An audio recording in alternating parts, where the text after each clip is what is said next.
Hello, Roscoe. It's Chester.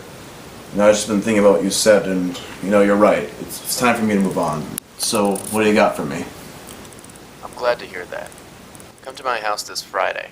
I have something for you. All right. Thank you.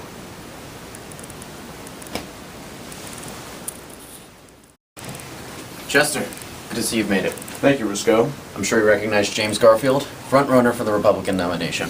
It's nice to finally meet you. Nice to meet you too, I suppose. Okay, let's cut to the chase. With the RNC right around the corner, and me being the only one with a real shot at winning the nomination, I've shifted my focus to the general election. So, that's why I need you, Chester. I want you to be my vice president. Wow. This is the biggest opportunity you've ever had, and I think we should take it. I see what you're doing. You're seen as a bit of a moderate, so you want me as your VP pick so you can unite the party under you. You're honestly right. I need someone with your kind of intelligence to be a part of my future administration.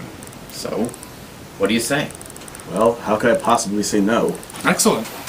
Roscoe will send you my contact information, and I'd love to stay and talk, but I'm needed at a wrap. So, Roscoe, it's been a pleasure as always. Thank you. And once again, Chester, I'm looking forward to working with you. And listen, guys, no funny business. I want to win this election fair and square. No problem. I promise it'll be a clean election. Good. So, looks like it's time to develop a strategy to ensure our victory. Shouldn't be a problem. In a matter of months came the RNC. Garfield sure has challengers, but this time things went our way. Garfield easily and decisively won. I humbly and most graciously accept the nomination for the Republican Party. The truth is that our country and our party are in bad shape. We're in the middle of a recession. Our debt has reached a record high. Corruption in Washington has stolen our republic. That is why I ran for this nomination. So, I can put this great nation of ours back on track. Not only will I unify the Republican Party, but I will also bind the wounds of the democracy. Together, we will unify every man, woman, and child from the East Coast to the West in a singular vision of American exceptionalism. Together, we will restore the American dream to its former glory. Together, we will purge our society of hatred. I would like to thank each and every one of my supporters, as well as those who did not support me. Thank you and good night. So, how does it feel to finally be back in your old office? It feels good. Never thought I'd miss this place so much. We just have to keep this on the down low. If Devins figured out you were back in here, he'd probably have a heart attack. So what's your plan? Well, I wanted to wait till after the DNC and RNC to get some more accurate general election polls, and sadly it's not looking good. How bad is it? Well, Real Clear Politics has Garfield down 10 whole percentage points. Jesus, really? Now, it's not impossible to bounce back, so here's my plan.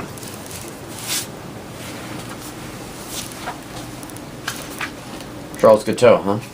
Yes, Guiteau is a committed stalwart and former colleague of mine. His family has owned a pigeon farm for many generations. So, you talk to a New York State legislator and tell him to give him a multi-million-dollar subsidy. He can then use that money to donate to our campaign in the form of a super PAC. Okay, so then we can spend enough money on political ads to close the gap. I like it. Yes, so I'll arrange for him to meet us here Tuesday.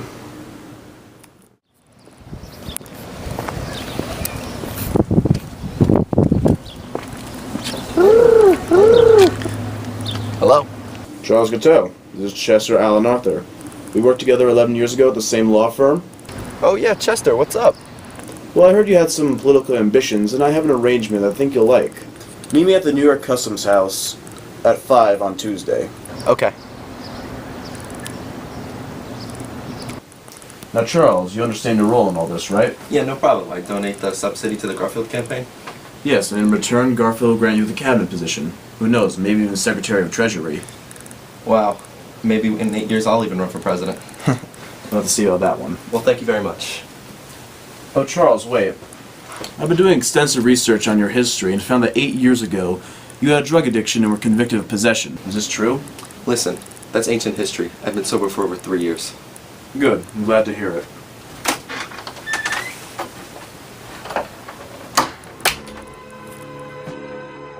As weeks went by and as our funds increased, Garfield's polls rose and rose ever so surely. By the time the debates came around, he had a real shot of winning. Chester, you did a great job at the VP debate last night. Thank you. Well, when your opponent's William English, it's pretty hard to lose. So why'd you call for this impromptu meeting?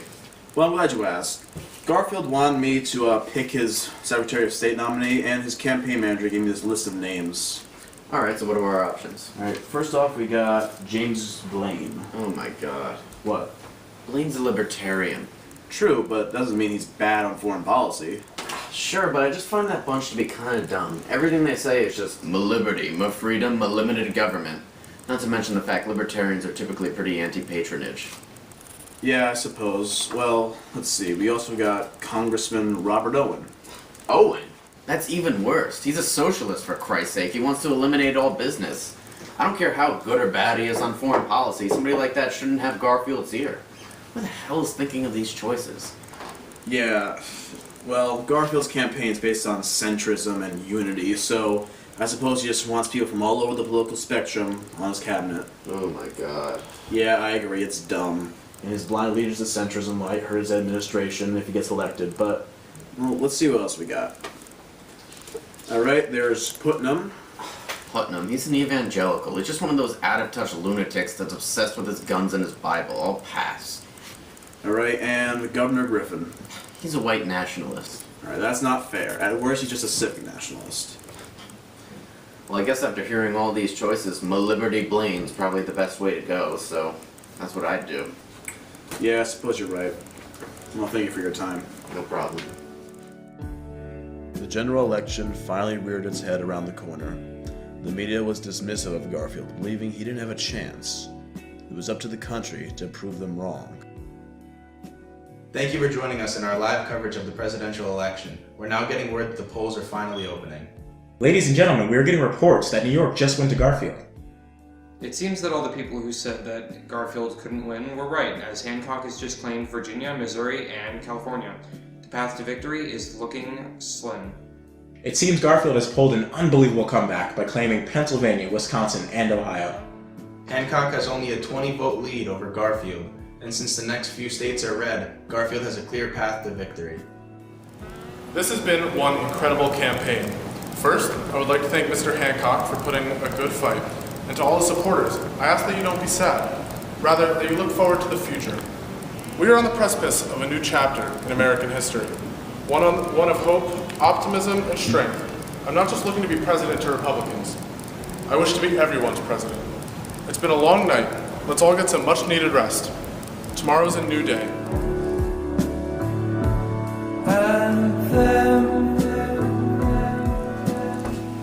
Sir, the president-elect and the vice president-elect are here to see you. By all means, let them in. Yes, sir. Congratulations on your victory, Mr. President-elect. Thank you, Wisco. Chester and I felt it was necessary to stop by and properly thank you for all the work you've done on my campaign. Oh, don't worry, the pleasure was all mine. I sort of felt it was my civic duty to help the man most qualified for the job.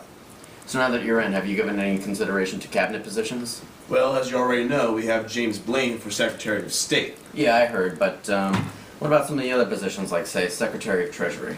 Well, you know what? I'm actually glad you brought that up. What's going on? I have a recommendation for Secretary of Treasury. His name is Charles Guiteau. Guiteau's business experience will make him indispensable to your new administration. This man is totally unqualified. He's never even held a military or government position. It makes no sense why you'd pick him. Well, like we said, he has tremendous business experience. I mean, he ran the Guiteau Pigeon Farm for 15 years. I would highly recommend you pick this man. It really makes no sense why you two are pushing for him. Well, we felt as if we owed it to him. After all, he donated quite a bit of money to your super PAC. Are you telling me that you made some kind of deal with this Guiteau guy where you promised him a position in my cabinet? Well, you need to understand No, that- you need to understand. This is exactly the kind of underhanded tactics that I warned both of you about. And you both blatantly lied to me. James, listen. Guiteau helped you get elected, so now we're repaying him for his services. That's how politics works. No. Listen, I'm done speaking to you, Senator Conkling. I wanted to work alongside you with the other moderates in Congress, but you're very untrustworthy. Come on, you're being a bit harsh on him, don't you think? No, not at all. And you're my vice president. You need to get on the same page if you want this administration to work. Okay. I'm sorry. I promise this sort of thing will not happen again. Good. I'll see you at our next press conference. Nicholas, see Mr. President-elect out. Damn, I didn't realize how much of a half-breed Garfield is. No, honestly, he's right. You shouldn't have gone behind his back like that. Whatever.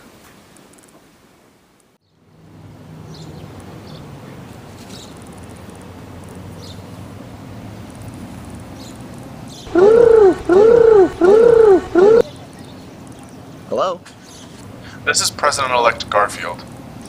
Oh, it's finally great to hear from you. It has come to my attention that you were promised a cabinet position. Well, I must regret to inform you that someone more qualified for the position has come along and I will not be nominating you. What? I apologize for any inconvenience. This isn't fair. I was promised a position and you're just gonna take it from me? The position was never yours to begin with. Goodbye.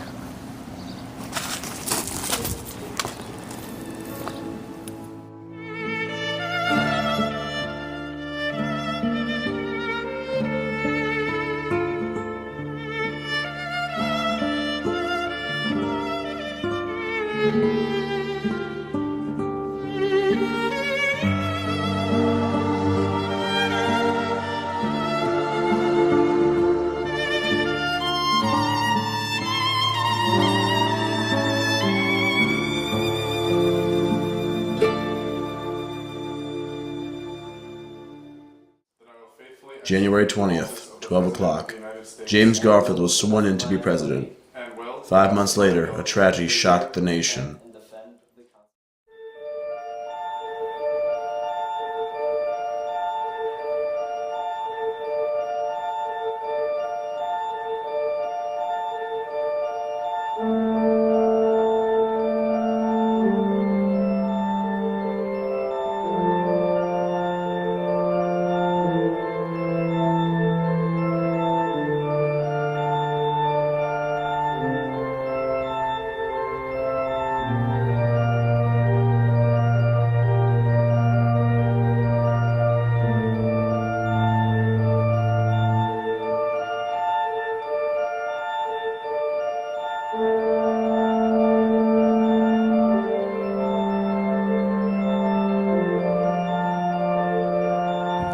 I'm a stalwart! Chester Arthur is president! The president's been shot! The president's been shot! Get an ambulance! Is he okay? Is he okay? Stop breathing.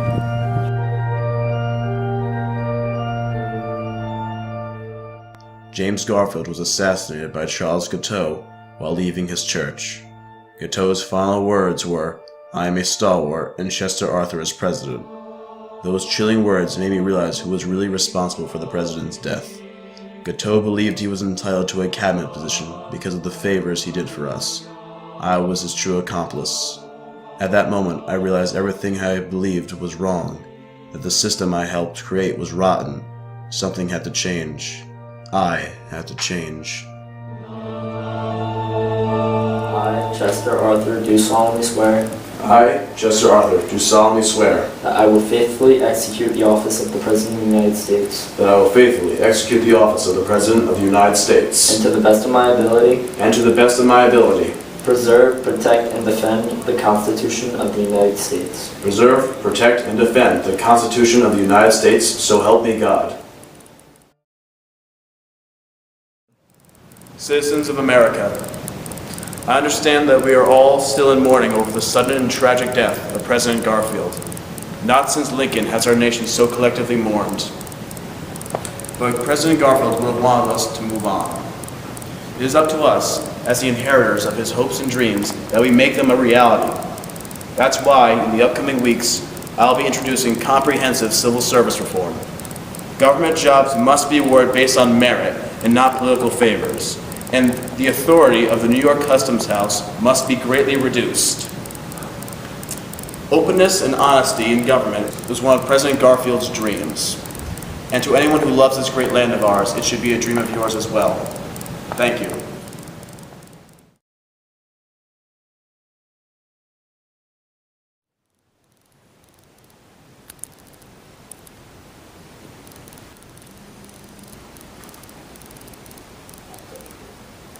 Murphy, what is it? Did you see Mr. Arthur's speech last night? No, I was working with Congressman O'Brien all day yesterday. The news is replaying it. You might want to check it out. Okay, fine. His hopes and dreams, that we make them a reality. That's why, in the upcoming weeks, I'll be introducing comprehensive civil service reform. Government jobs must be awarded based on... What the hell is he doing? ...of the New York Customs House must be greatly reduced. Openness and honesty in government. Hello, I'm trying to speak to Chester Arthur. Yes, I know he's the president. Do you know who I am? Yes, Briscoe Conkling. Just, can you schedule an appointment with him for me? Damn it. Yeah, Thursday works.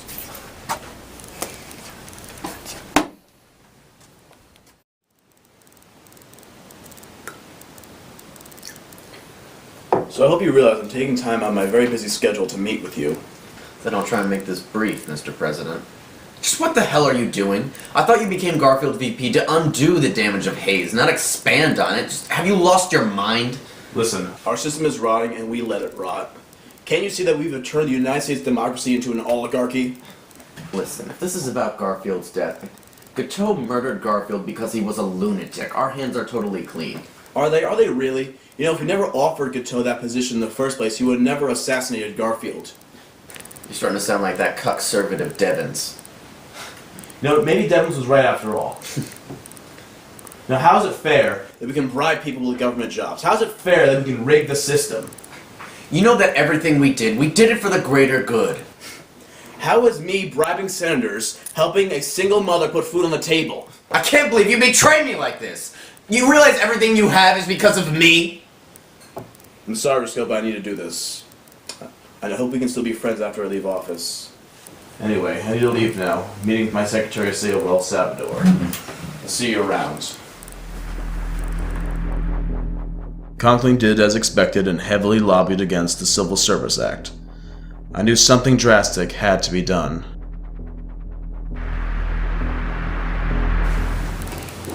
Devins, a quick word. What do you want, Mr. President? Well, first, I would like to sincerely apologize for all the things I've done to you in the past and all my corrupt dealings, and also to congratulate you on getting your seat back in the Senate. You really think I believe you? All this talk about civil service reform is just some strategy of yours. If the Civil Service Act becomes law, it will be the most comprehensive reform the system has had yet. Conkling will filibuster and smear this bill. I need some senators on my side, so please, just please help me out. I just don't understand. How could you change your position? Because Garfield was killed because of me.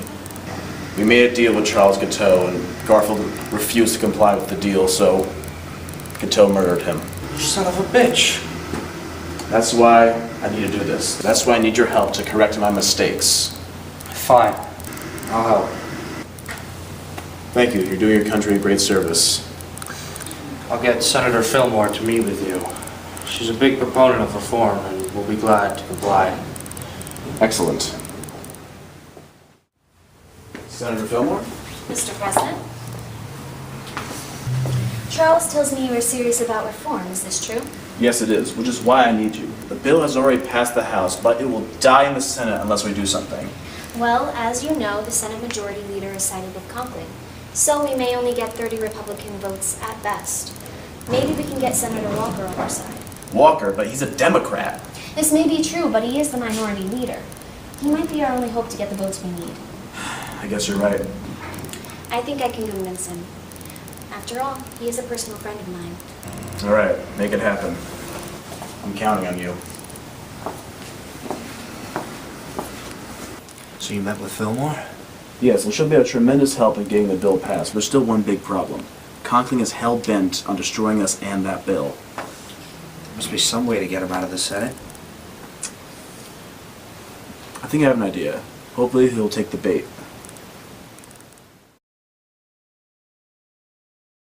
President Arthur recently made a bold move by nominating Senator Roscoe Conkling to the Supreme Court. Let us be known to the people that this is the type of pay-to-win corruption we're used to from Washington, D.C. It is well known that Conkling and the President were longtime friends. Thank you, Nicholas. Can you give us some privacy? So, I'm sure this meeting is about your Supreme Court nomination. Don't think I don't know what you're doing. You want me out of the Senate, and you think you can get some of the stalwarts to flip by doing it. Sharp as ever, Conkling. I'm not taking the position. You better drop this reform garbage, or some of your practices as collector may get out. You're bluffing. You would never do that because you get indicted as well. I've gotten out of potential trouble before, and I'll do it again. What do you mean by that? Never mind, just forget I said it. You unbelievable son of a bitch. It was your fault, wasn't it? Why I was the only one who went down for Star Roots. I think you've lost it. I would never do that to you. You know, it always seems suspicious to me that Devens could never get enough evidence to indict you. But I realize it now. It's because you altered the Custom House's records, didn't you? Okay, fine, I did it. How? Murphy! Some friend you turned out to be. Don't turn your back on me! Goodbye, Roscoe. I slept with Nell. Oh! Jesus. Is this true? Yes. It was 2 years ago. She was lonely. I was bored, so I did it. I'm going to enjoy seeing you crash and burn. What's so funny? I have dirt on you now. Oh, please. I'm the president. Like you're actually going to press charges on me? See you in the Senate.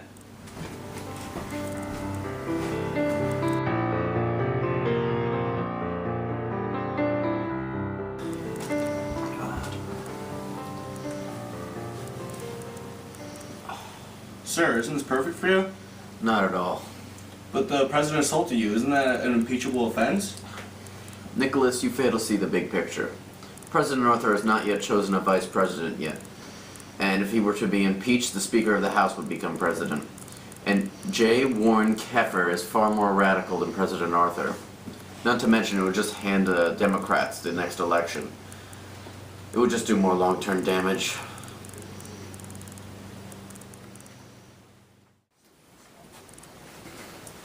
I can't believe Conkling would do this to me.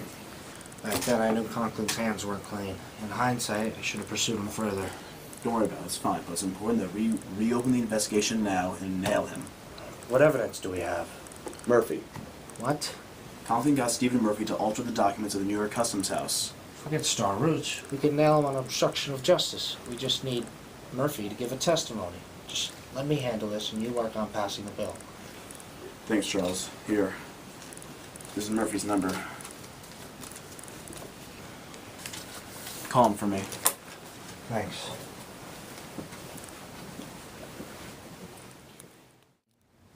Alright, so how many senators do we have so far?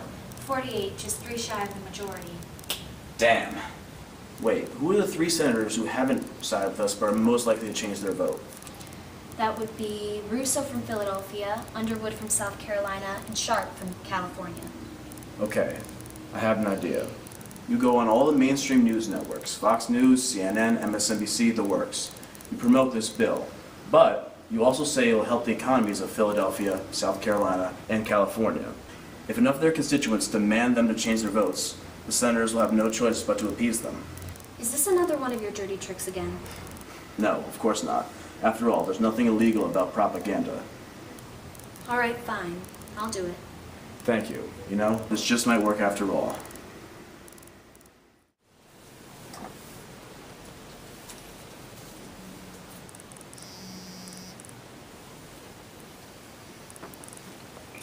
Hello? Murphy, this is Devens. No, not here.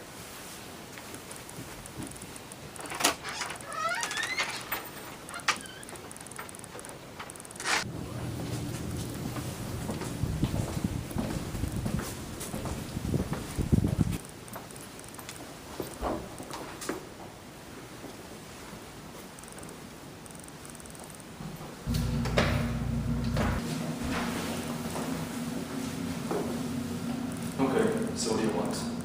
Right. So what exactly did Conkling tell you to do with the Star Roots documents? Conkling had me go through the files of Sarver's project and get rid of all his names and replace with Arthur's, thus shifting blame all to him. Thank you, Murphy. With your testimony in hand, we can finally put Conkling away for good. I think Mr. Conkling had it coming.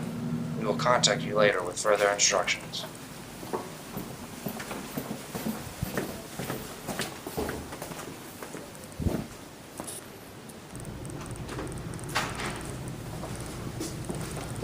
Oh, Murphy, there you are. Just come with me real quick.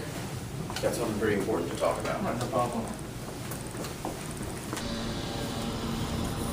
So where are we going, Mr. Conkling? We're headed somewhere private. You see, I've developed a new strategy to defeat Arthur. Oh, really? Yes, and it's crucial that you listen to all of my instructions.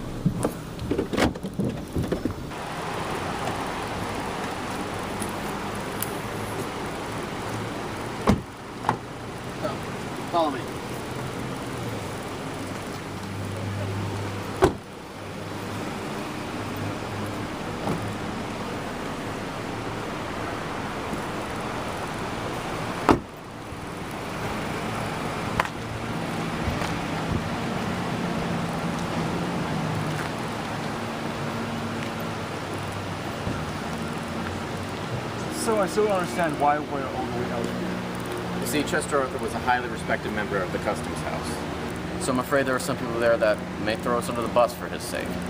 So when we discuss these matters, we should meet in private. Okay, so what's the plan? I want to cook up a scandal to hurt his presidency. I want you to forge some documents about Chester's career at the Customs House, and then send them to some investigative journalist who will run the story for us. Yeah, I can do that. Should be done within a week. Thanks, Murphy. I know I can count on you. You can head back. I'm just going to take a quick phone call.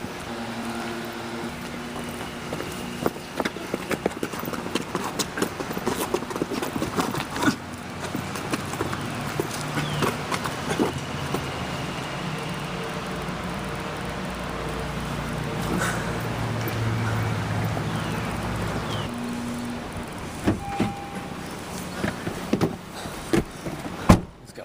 We're done here.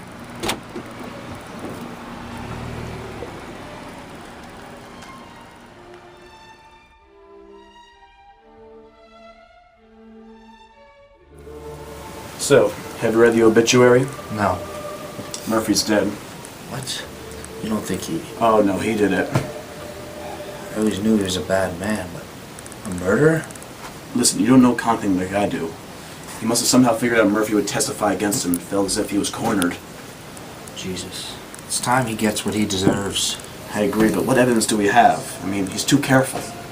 Police don't even have any leads. There has to be something. Wait a minute. His driver. He takes Richard everywhere he goes. Surely he must have seen him kill Murphy. Right. I got a friend down at the NYPD. We can question him and hopefully get a testimony. Okay, good. Let's hope this works.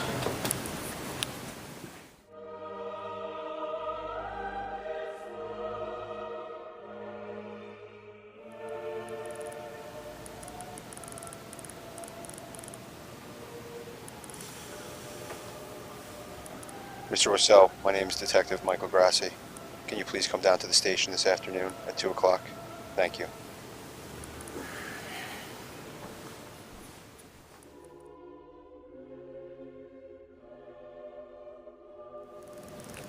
Mr. Rousseau, I'm Detective Grassi. I left you a message. I appreciate you coming down this afternoon. Can you just verify your address for me? 18 Oak Street. Okay. I just want to ask you a few questions about something that occurred. Am I being detained? No, I just want you to answer a few questions I have for you. Charles Dickens? Where were you on October 5th between the hours of 2 p.m. and 5 p.m.? I don't remember. Oh, spill it. We know your employer, Roscoe Conkling, murdered Stephen Murphy. Listen, we know you were there, okay? We know you didn't actually strangle him, but we know that you were the wheelman. I don't remember anything. All right. All we need you to do is just answer the question. I don't know. Listen, I know you're scared of what Conkling might do to you if you talk, but consider this. How long would it take him to undermine you regardless? Because sooner or later, you're going to be a liability to him. Just please end this now. Okay. I saw Mr. Conkling murder Stephen Murphy. I drove them to a discreet location. He took out a rope and strangled him to death. All right, that's all we need. Thank you. In the latest news, President Arthur's Civil Service Act was just passed by the Senate and will likely move to be approved by the courts. Many Republicans belonging to the stalwart faction were expecting New York Senator Roscoe Conkling to be a filibuster. However, he didn't even show up for the vote. After Devins got the driver's testimony, it was no problem getting a warrant for Conkling's arrest. But I want to pay him one final visit first.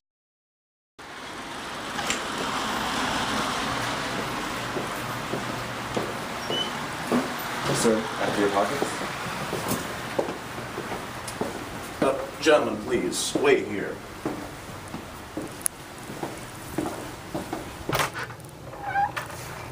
Roscoe, surprised to see you in here. Get out. What, is your office being refurbished or something? Yeah. What do you care? Just leave. Now listen, I've always considered you an important person to me, and I'd like to thank you, because without you I would have never made it this far. You think I don't know what you're doing? Congratulations, you won. You betrayed everything you worked so hard to build, and now you're taking a victory lap. I suppose you know me too well. But I do have an ulterior motive for coming here. You killed Murphy. I don't know what you're talking about. There's no point denying it. Devins already has an eyewitness testimony from your driver. Fine, you know the truth, but don't think I'm gonna spend 1 second in prison. I'll hire the best lawyers in the state. That may be true, but you will never hold public office again. Say what you want about Americans, but they won't re-elect someone on trial for murder. Face it, Conkling, you've lost. I think you were my closest ally. The police will arrive shortly. The way I see it, you can leave with your dignity intact and your head held high, or you can take the coward's way out and run. Chester, wait. Since this is the last time we'll probably be speaking, I just want to know one thing. You always hated me the way you do right now? Yes.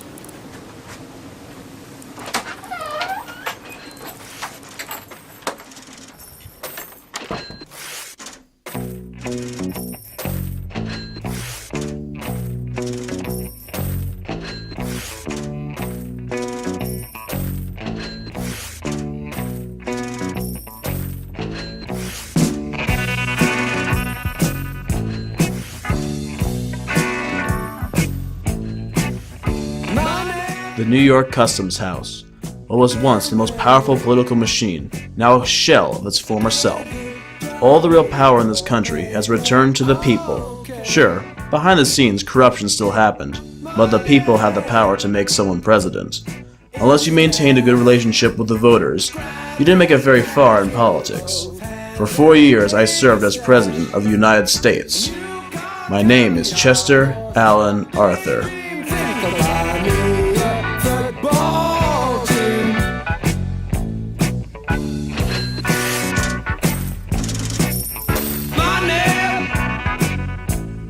Get back. I'm alright, Jack. Keep your hands off of my stack. Money, it's a hit. Don't get me